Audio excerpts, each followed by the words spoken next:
as bad as it is, there's actually even a lot more stuff that's even worse. I mean, I'm sure you came across the Army report where they admitted that 98% that are sent to Abu Ghraib were picked up at checkpoints for not having proper papers, and that women were raped in front of their husbands. Did you see that?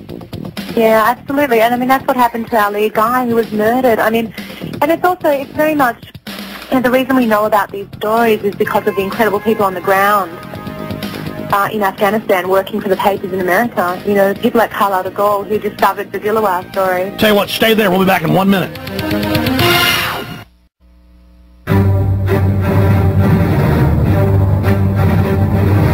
Government cover-ups. You want answers? Well, so does he. He's Alex Jones on the GCN Radio Network. And now, live from Austin, Texas, Alex Jones. White House people running it aren't stupid. They're just arrogant and full of bravado, full of hubris. The sin of the gods. And if they're able to get away with torture and creating a constituency for torture and selling us that it's okay, it's over. And now we see police nationwide copycatting. Abuse has gone up in the prisons.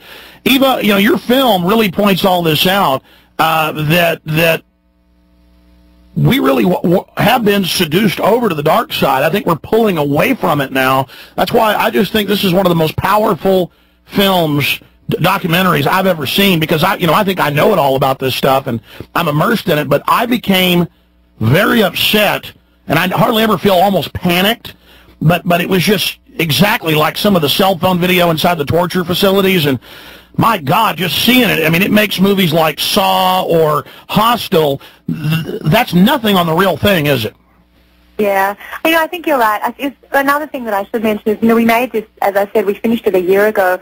When we were making it, when we started it 2.5 years ago, we were so naive. Our biggest concerns were, God, what if it's irrelevant by the time it's ready to come out and be in cinemas? And, when you think about it now, it's more relevant than it ever could have been, and we were so naive and so hopeful.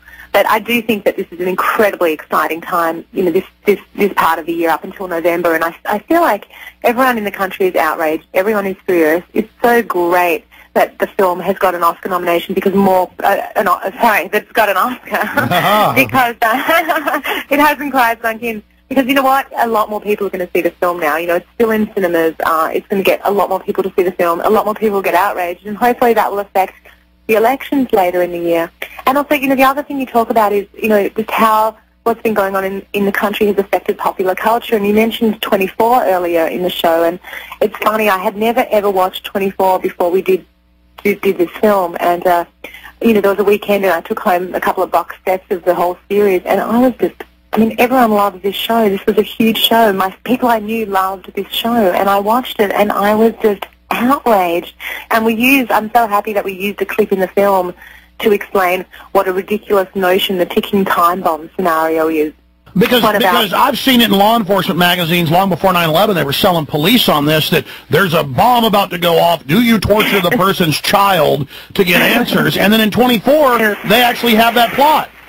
I just love it because, again, I've mentioned him already, Clive Stafford-Smith, who's this incredibly UK-based human rights lawyer. He says, and it's so great, as he tells the story in the film, we show the footage on 24, and he says, there's a terrorist he's got a bomb in Times Square, and he's about to kill 1 million people. What do we do? And we've got the guy in custody, so are we allowed to strap the electrodes to his testicles to get him to talk? And we have a scene sort of mimicking that in 24. And then Clive says rightly, well, that's all just fine, but when in the last 500 years have we ever been in a situation where a bomb is about to go off and we have the culprit?